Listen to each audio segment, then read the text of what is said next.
Hi, I'm Mary, and today I'm going to be making an almost no-knead bread. It's a delicious loaf of bread that's impressive and beautiful and simple to make. I got the idea to make this from this magazine called Cooks Illustrated. It's got great recipes in it, and I want to show you this one because it's one of my family's favorites and it's so easy. I can't stress it enough. It's got 5 simple steps when you're making it. The steps are to mix it up. The second step is to let it rest for a day. The next day you're going to take it out. The third step is to knead it only about 10 times and let it and shape it into a dough, into a loaf, and then you're going to let it rise and then bake it. So that's 5 steps. So let me get started and show you how simple it is. So the first step is to mix. So I have 6 ingredients to mix together to start this recipe: flour, yeast, salt, water, beer, and vinegar. So I'm going to go ahead and start. First I'm going to put all the dry ingredients in, and I'm just measuring them out. I'm just using a regular bread flour. You can use an all-purpose flour. I've done that before. It comes out perfectly fine.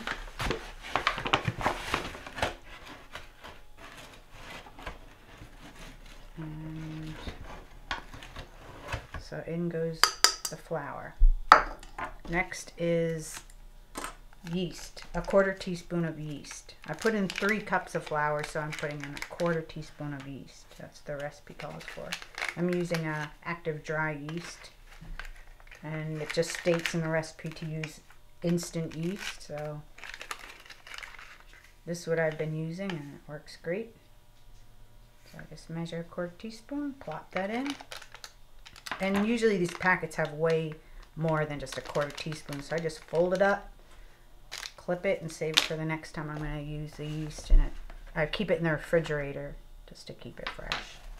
So now I'm going to measure my salt. I have kosher salt. I'm going to put 1.5 teaspoons. So I'm measuring that 1.5.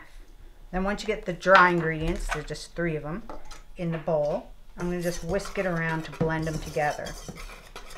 So I just have my little whisk, stirring those together, and that's that with the dry ingredients.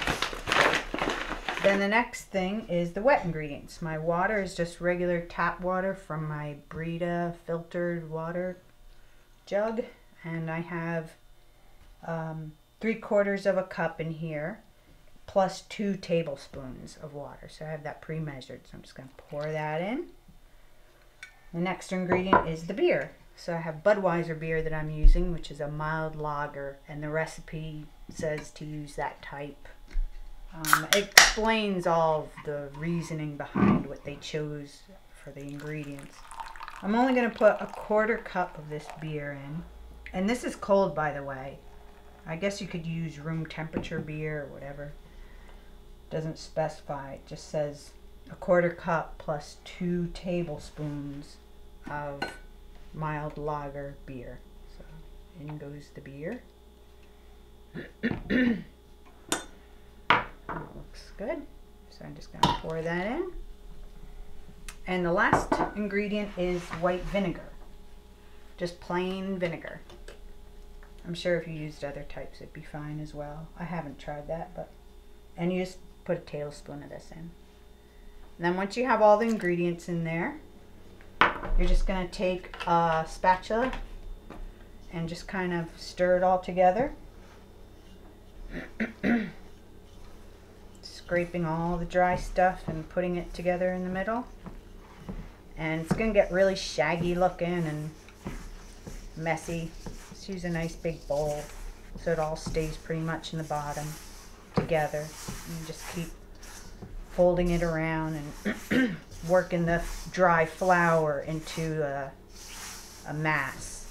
It's a shaggy looking mass, but still you kind of want all those ingredients to be incorporated somewhat. And then once you have that pretty much blended, just take your time and get it together. You just want a kind of a raggedy looking ball. See how all the ingredients are just kind of coming together. I'm not really forcing it, I'm just trying to help it along, just keep it moving around. And I'm scraping the sides to keep it together. And then once you have it pretty much like that, you're done. You can scrape off some of the stuff off the spatula because it's kind of a mess to wash that.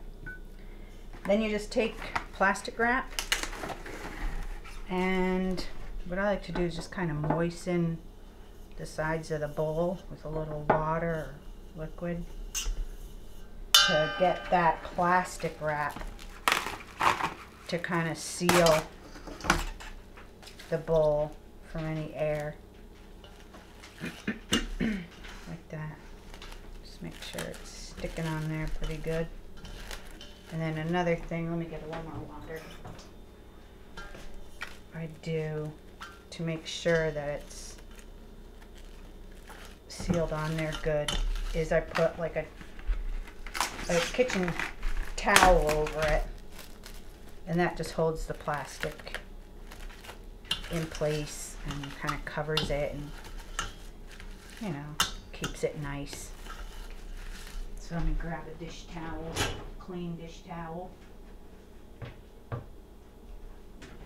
Got my dish towel, I just cover it up like that. And then I just put it on the shelf, and step 2 is just to let it rest. You're gonna let this dough rest for, it says up to 18 hours. From 8 to 18 hours. So it is like lunchtime on a Saturday.